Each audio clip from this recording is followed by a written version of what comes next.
Hello everyone, আসসালামু আলাইকুম। কেমন আছেন আপনারা? নিশ্চয়ই ভালো আছেন। আপনারা যদি জাপানে আসতে চান, সেটা স্টুডেন্ট ভিসা হোক, কাজের জন্য হোক বা ভ্রমণের জন্য হোক, আপনাদের জন্যই আজকের এই ভিডিওটি। আজকের এই ভিডিওতে আমি চেষ্টা করব সবগুলো এরিয়ায় যেভাবে জাপানে আসা যায় তার একটা ব্রিফ আলোচনা করার জন্য। তো প্রথমতই শুরু করব স্টুডেন্ট ভিসা দিয়ে। স্টুডেন্ট ভিসায় দুইটা ক্যাটাগরিতে আপনি আসতে পারবেন। একটা হলো ল্যাঙ্গুয়েজ প্রোগ্রামের মাধ্যমে, আর আরেকটা হলো যে আপনি অনার্স প্রোগ্রাম বা মাস্টার্স প্রোগ্রামে আসতে পারেন।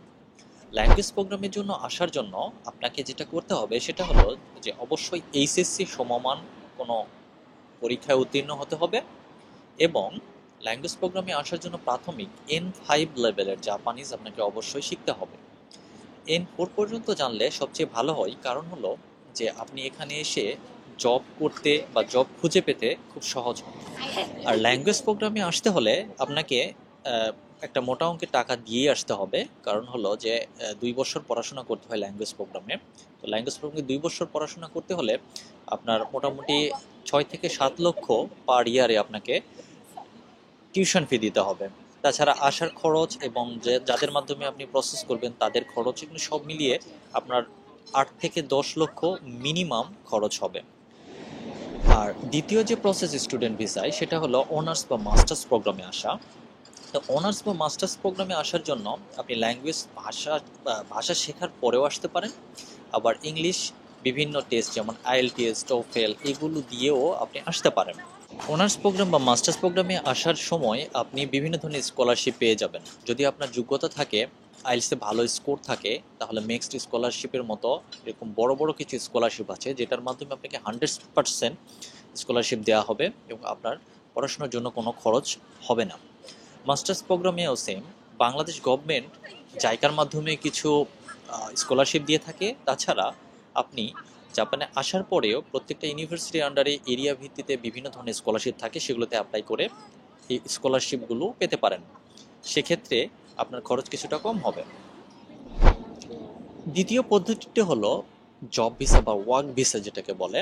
এটার জন্য আপনাকে অবশ্যই অনার্স কোনো একটা ভালো সাবজেক্টে পড়াশোনা থাকতে হবে, ইঞ্জিনিয়ারিং ডিগ্রি থাকতে হবে, বা আইটিতে দক্ষতা থাকতে হবে, বা অনার্স কমপ্লিট করার পরে আপনার জবের এক্সপিরিয়েন্স থাকতে হবে। তাহলে আপনি যেটা করতে পারবেন যে সরাসরি জব ভিসায় জাপানে আসতে পারবেন। আর এটা হচ্ছে সবচেয়ে ভালো যদি আপনার কোনো স্কিল থাকে এবং আপনি এখানে এসে জব করতে চান এবং এক্সপিরিয়েন্স থাকে।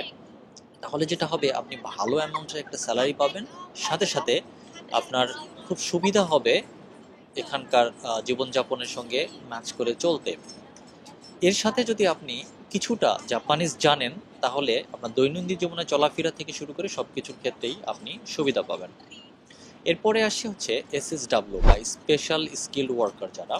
তো এটার জন্য আপনি এইচএসসি পাশের পরেও আসতে পারবেন, তবে কোনো একটা বিষয়ে দক্ষতা থাকতে হবে। যেমন কৃষি বিষয়ে দক্ষতা থাকতে পারে, ওয়েল্ডিংয়ের বিষয়ে দক্ষতা থাকতে পারে, বা আপনি নার্সিং রিলেটেড কোনো কিছুতে অভিজ্ঞতা থাকলেও আপনি এসএসডব্লিউতে আসতে পারবেন।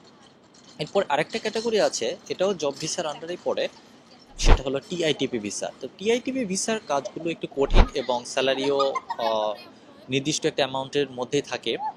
আর এটা থেকে আসলে গ্রো করাটা একটু কঠিন। যদিও জাপানে আসতে পারলে টিআইটিপি ভিসা থেকেও যা আর্ন করবেন দেশে থেকে, তো তাও আর্ন করা সম্ভব না, ভালো একটা আর্ন হবে। তবে চেষ্টা করবেন যে কোনো একটা স্কিল অর্জন করে সেটার মাধ্যমে এসএসডাব্লিউ ভিসা ক্যাটাগরিতে আসার চেষ্টা করবেন। এরপরে 5 নম্বরে আছে হচ্ছে ডিপেন্ডেন্ট ভিসা।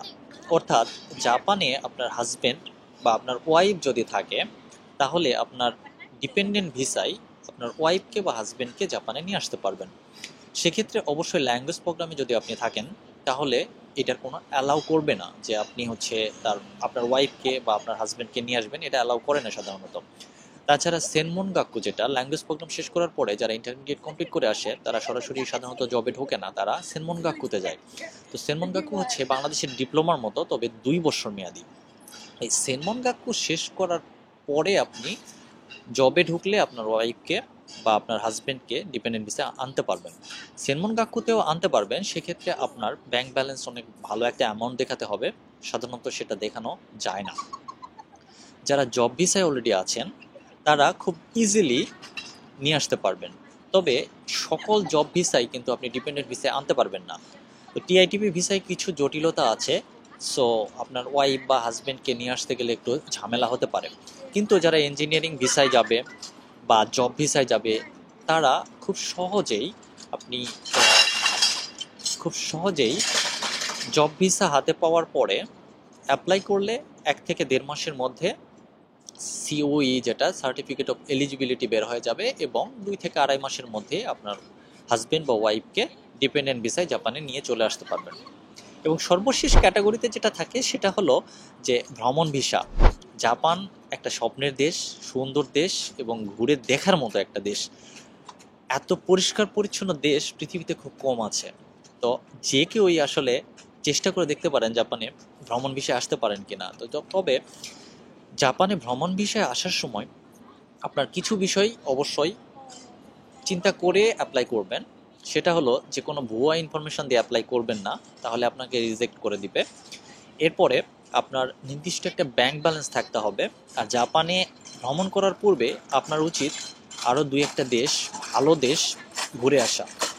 আপনি যদি কোনো ভালো একটা কান্ট্রি থেকে ঘুরে আসেন এবং ভ্রমণ করে আসেন, তাহলে যেটা হবে জাপানের ভিসা পাওয়া খুব সহজ হবে। তো জাপানের ভ্রমণ ভিসা পাওয়ার ক্ষেত্রে আপনাকে যদি কেউ ইনভাইটেশন দেয় তার কোনো একটা প্রোগ্রামে বা কোনো একটা ইউনিভার্সিটির প্রোগ্রামে আপনাকে যদি অ্যাটেন্ড করার জন্য ইনভাইটেশন দেয়, তাহলে সেক্ষেত্রে আপনার ভিসা হওয়ার প্রবাবিলিটিটা অনেক বেশি থাকে।